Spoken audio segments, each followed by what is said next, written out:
Menace to sobriety. Just a menace, just a menace, just a menace. One thing for me, I came from the Special Forces, said I was never going to go back to a war zone. Shortly afterwards, I'm in a war zone as a contractor. And I was making bad choices, like terrible choices. My drinking got worse than ever when I left the military. You know, you'd think it'd be worse when I was in the military, but it was worse when I left. And for me, I was like working in Iraq. Now, there was a lot of drinking. This is back in 2003 when the Americans liberated, or was it invaded? They can't fucking work out the difference, can they? That's a whole other story.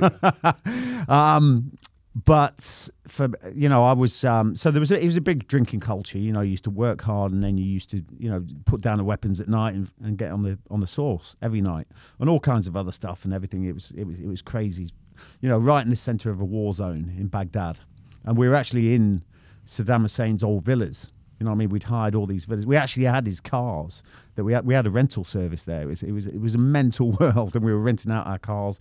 They were Saddam Hussein's old cars and his sons. It was a mental world, loads of money. It was ridiculous, and it was like the wild west of the modern world.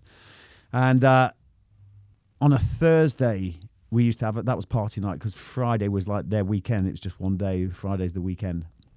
So every Friday we were drinking all the way through the week anyway. But I think I was drinking more than everyone else, because when everyone went to bed in the villa, I would make sure that I had a stash in there to knock myself out. It's the only way I could really sleep. And I used to sleep every night with a pistol under my pillow, not knowing if the door was going to get bashed in, not knowing if I was going to make it through the night or what. It was a horrible place to live. But I took it a step further. So we used to have these parties, and it was like you would go to someone else's villa, like another security company or someone else would be throwing a party on a Thursday night, and it was debauchery, mate, absolute debauchery. So you go there, and you go there with your body armor on, your weapons on, you go there in your armored cars or whatever, you'd stay there the night, and you had to stay there, you know what I mean? You couldn't leave. So me being me... You couldn't be walking around pissed. No, you couldn't be walking around pissed, but you couldn't go back to your own villa. Do you know what I mean? Once you were in that compound, you had to stay there. Yeah, because of obvious reasons, the threat and everything else. So me, you know, I've been fucking drinking whiskey and all sorts all night. And at 12 o'clock, I was like, you know what, fuck it, I'm going. I want to go back to my own villa.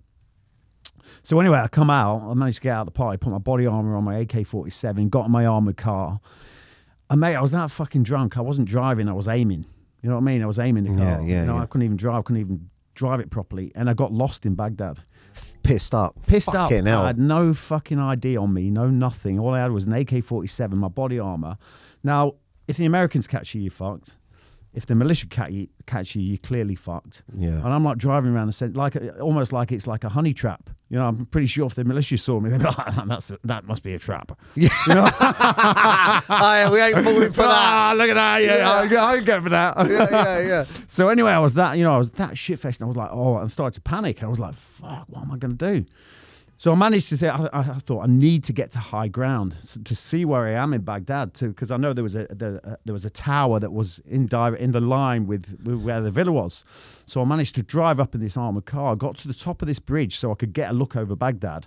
And I can remember opening the door, my AK-47 fell on the floor, and I followed it.